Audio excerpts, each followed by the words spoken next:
உங்க பொண்ணு வந்துடட்டும். அவ எதுக்கு இங்க வரணும்?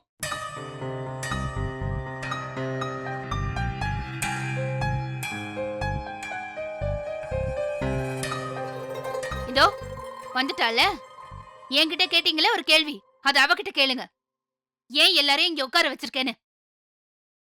பிரபா ஏன் காணாம போனான்னு இவளுக்கு தான் தெரியும்.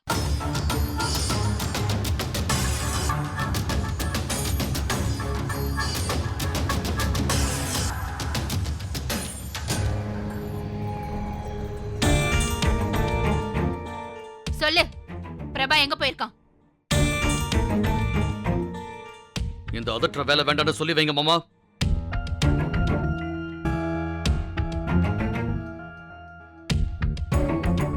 விஷயம் என்னன்னு சொல்லுமா.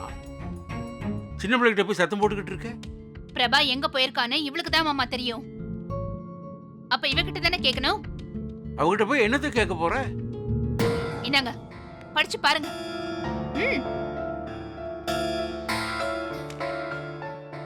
இனிமே உன்னை தொந்தரவு பண்ண மாட்டேன், திரும்ப வர மாட்டேன்னு பிரபா லெட்டர் எழுதி வச்சுட்டு எங்கேயோ போயிட்டான். அப்ப என்ன நடந்துச்சுன்னு இவளுக்கு தானே மாமா தெரியும்.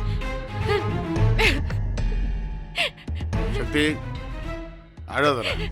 மலரு, அவன் லெட்டர் எழுதி வச்சு போனா அதுக்கு இவன் என்ன பண்ணுவா? இவ எதுவும் சொல்லாமையா அவன் இப்படி ஒரு லெட்டர் எழுதி வச்சுட்டு போயிருக்கான்.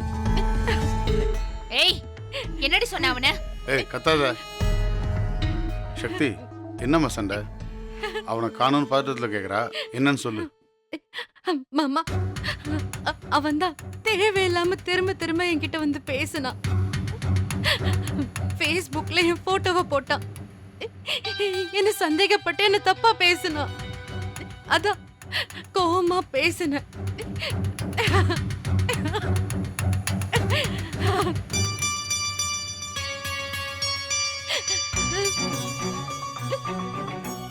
எத்தனை தடவை சொன்னேன், இவங்க தரம்லாம் இப்படித்தான்.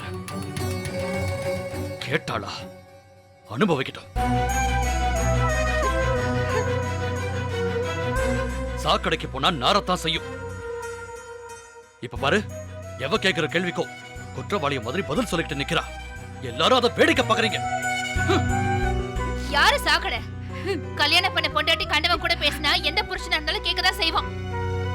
உடனே கோச்சிட்டு இவ போயிடுவாளா? நல்லா இருக்கே கதை. போதும் பேசுனது. பிரபா ஏன் இப்படி ஒரு லெட்டர் எழுதி வச்சு போனான்னு கேட்ட, அதுக்கு பதில் சொல்லிட்டா. விட எப்படி விடுறது? காணாம போனது என் பையன். இன்னைக்கு ராத்திரிக்குள்ள என் பையன் வீட்டுக்கு வந்தாகணும். அப்படி வரல உங்க ஒருத்தரையும் நான் சும்மா விட மாட்டேன். ஆமா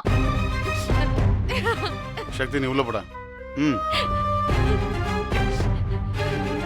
சக்தி,